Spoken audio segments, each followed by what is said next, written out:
Hey guys, what is up? It is No Help and welcome back to another video. Today, if you guys like the video, make sure to go ahead and smash the like button and maybe even consider subscribing for more. How good is the Giant's Foundry? The Giant's Foundry is a smithing minigame and it is unlocked when you have completed the Sleeping Giants quest. Very easy low-level quest to go ahead and get out of the way, and then you have access to this place right here called the Giant's Foundry. Now the Giant's Foundry, like I said, is a smithing minigame where you basically use either bars or even armor pieces, melt them down and make giant swords for this guy right here. So pretty much this guy right here, he has hand in, commission, and shop. Every time you complete a sword, you also get these little foundry reputation points, and then you can go ahead and buy things with them. Now he also has molds. I've already unlocked all of the molds, but you want to buy all the molds because they will actually make you kind of get more experience when making these swords. It seems like it's very difficult, but it actually is very easy. Now, before I actually show you the minigame itself, there's a couple things I want to point out. So the sword will have a heat level, and you can pretty much make it hotter by dipping the sword in lava right here, or you can make it colder by dipping it into the waterfall. Pretty simple. And then there is the polishing wheel, which you will have to go ahead and polish the sword. Then this is also the color green. Then there is the grindstone, which you use to grind, and this is the color yellow. And then this one right here, the trip hammer, this is the color red. Now it is very confusing actually until you kind of go ahead and get used to it, but I will try my best to explain it. To start a sword, what you want to do is go to Kovac right here and click commission. Now he will say make a heavy spike sword, for example. Right here is where you actually create the mold. So click here and you have to go ahead and create a mold. At the bottom right here, it'll show you the commission, heavy, and spiked again. Just try and find the ones that have the most on it. So for this one, for example, I don't see a huge one, so I'm going to go with something like down in the middle right here. This one's 8 and 8, and then go to that's a tip, then go to the blade. This one's 18, so I'm just going to go ahead and pick that one. And then for the fort, let's try and find something here. This one has 16 and 4 or 22. I'll go with this one. So as you can see in the bottom, it'll say 28 and 31. Pretty decent. Click set mold, and now the mold will be set. Now come up to the bank here and pick the types of bars or armor pieces you want to do. I want this to be kind of average, so I'm going to be doing mithril and adamant. You want to mix bars, so don't just do all mithril or all adamant, and I don't want to do rune to make this super fast, or I don't want to do steel to make this like very low level. That's why I want to do the mixture of bars to kind of make it like an average. So once you do that, go and up to this thing right here and deposit your bars into here. You have to do them separately, so we're going to do the adamant and then the mithril. Once that's in, all you have to do is click pour, and it will pour into the mold that you just made right there and kind of like make the sword for you. Okay, now I'm going to try my best to explain this because you have to kind of do it very, very fast. Alright, so we're picking up the sword right now. The very top bar right here, that is the sword progression. So this one doesn't really matter as much. It will show you the mistakes that you have made. The second bar here is actually the heat of the sword. So you have to keep an eye on this. And as you can see, the first task we have to do is hammer. And you want to keep the sword in the red zone for this. Now, once you hammer it, the red zone will start to slowly go down, but this bar will slowly go up, right? But if you aren't in the red zone, you will actually mess up. So you want to keep it in the red zone at all times. Now, as you can see, we're getting very low on the red zone now, so we actually have to heat it up again. This is done by dipping it into the lava. This one will go all the way back up, but make sure you don't make it too hot either, so you have to kind of time this right. As you can see, we didn't time it right, so we have to actually dip it back into the water, and it'll be highlighted once you, there we go, it'll be highlighted once you are in the right zone. So now we can go back to here and make this progression bar go back up, just like that. And then make sure that this one will go into the next section before we start. So there we go. Now we can see that it is in the yellow. Now we need to make this very, very cold now. So the yellow, the grindstone actually works. It doesn't go down, it actually goes up. So we want the yellow temperature to be somewhere about here before we actually go on and use it on the grindstone. So as you can see, there we go. Perfect time to go ahead and use it on the grindstone. This bar should go up, and then this bar should go up as well. Perfect. Now, same thing as before. Once this bar gets to about like here, you want to actually dip it in the water again to cool it off. So there we go, almost time. And I like to like not do it exactly perfect, because sometimes, you know, it'll go over like it did last time. Keep doing the same thing here. And then go back to the grindstone, finish this one off, and then we're back to the hammer again. So it's kind of just like you get very used to it over time, right? So now we're back into the hammer. We need to heat the sword back up. And this one, like I said, make it go all the way to the end. So yeah, you have a little bits of time to AFK, so that's why I really do like this method. It's very like brain powered in a way, rather than just like super click intensive. Like something like Hunter doesn't really require a lot of brain power, but it's very click intensive, right? Something like this uses a lot of brain power, but at the same time it's not super click intensive. So I kind of like methods like this overall.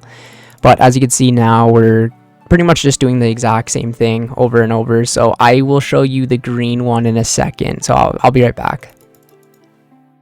Once you kind of like learn the temperatures and which ways the bars go up and down, it's very easy, right? Pretty much the only one that's different is the yellow one. It goes up, and then the red and the green, they both go down. So that's all you really have to keep in mind with doing this, timing it properly. And it definitely takes practice, right? You're not going to make a perfect sword every single time, and it's okay to make mistakes on your first couple of swords. I definitely did. All right, so now we are entering the green.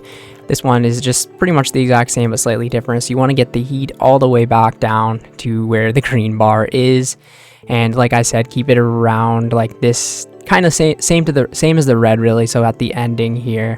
And the grindstone or the polishing wheel is just right here. Oh, we kind of went a little too far there, but that's okay. Go to the polishing wheel, and as you can see, this bar will go down, this bar will go up. And once this bar gets like too cold, you just have to like go ahead and dip it in lava, and then the bar will go back up, and then you can finish it off. Fairly simple. Like I said, takes a little bit of brain power to go ahead and do this, but like over time, like last night I was doing it for probably 3+ hours, and here and there I would make mistakes just because I wasn't like fully paying attention. But like you kind of can like zone into it and like watch a movie on the side or something like that. Overall, it's just a really good update, especially for Ironman smithing. And as you can see now, the once this kind of like fades out, you have completed your sword. Then you just have to go and click hand in, and he'll say the sword looks good, and then you'll get a decent amount of smithing experience. You will also get like the payments of how good the quality was, and he'll deposit 33,000 GP into the bank, and then he'll also tell you the total amount of swords you have made. So as you can see right now, we have 2,236 Foundry reputation. So I'm gonna go ahead and actually do this for a full hour, see how many swords we can make, and see how much experience and stuff like that we will get as well. It's saying roughly about 100k an hour, but I feel like it's going to be more than that. I'm going to go ahead and reset the experience here on the side. And I also want to see at the end of the hour how much of the Foundry reputation we have. So like I said, this is how much we have right now. And how many swords we make. Each sword is 14 mithril bars and 14 adamant bars, so we won't be using too much per hour. I was figuring it out last night, and roughly every 100 bars is around 100,000 experience, roughly. Alright, timer starts now.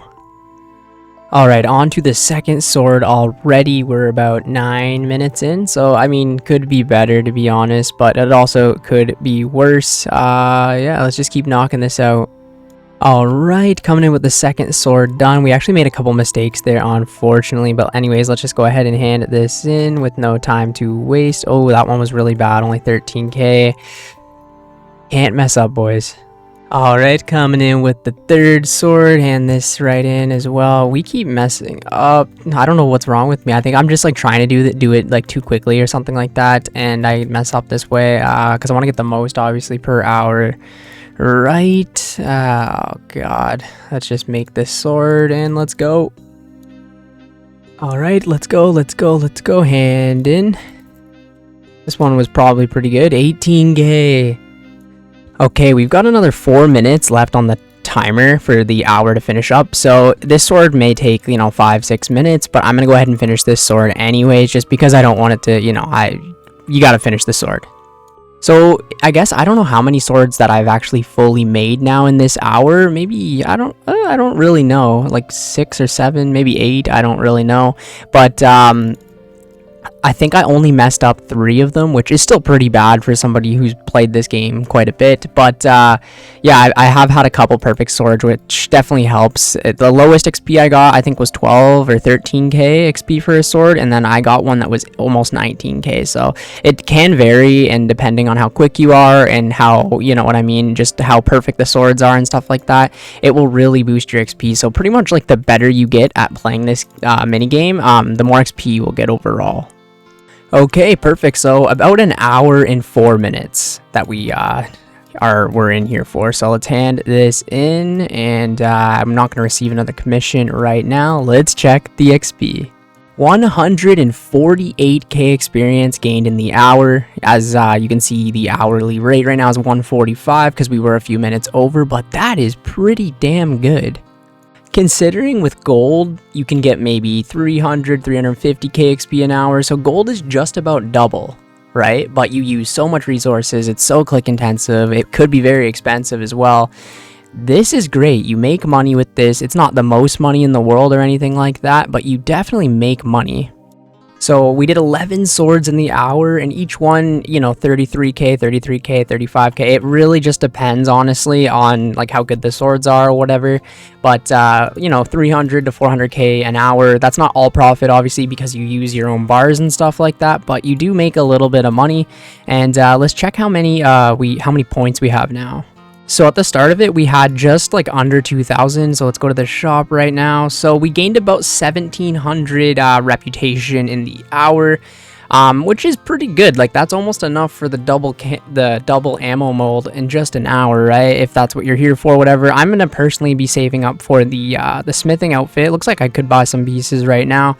I'll probably just wait, honestly, unless I should get them now. Who knows? But I really like the Giants Foundry. Overall, I think it's a solid minigame, a solid way on training smithing, especially for Ironman accounts, just because you save so much resources.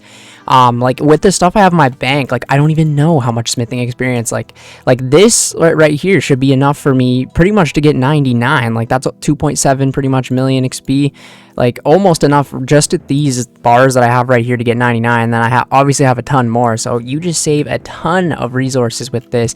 And also, like for Ironman, right, to you going ahead and making the ores into bars, you get smithing XP at the blast furnace as well. So I highly recommend you guys just come over here to the Giants Foundry. Super chill, super relaxing minigame, honestly. Maybe it'll take you a couple games, like I said, to learn, but other than that, you know, it's amazing. And if you need to log out for some reason, you can actually go ahead and put your sword here to store it. And then yeah, so I don't know if they recently added that, but yeah, very, very cool. Anyways, thank you guys so much for watching the entire video today. If you went ahead and watched the whole video, comment ice gloves down in the comments below. Thank you guys, and I will catch you in the next one. See ya later.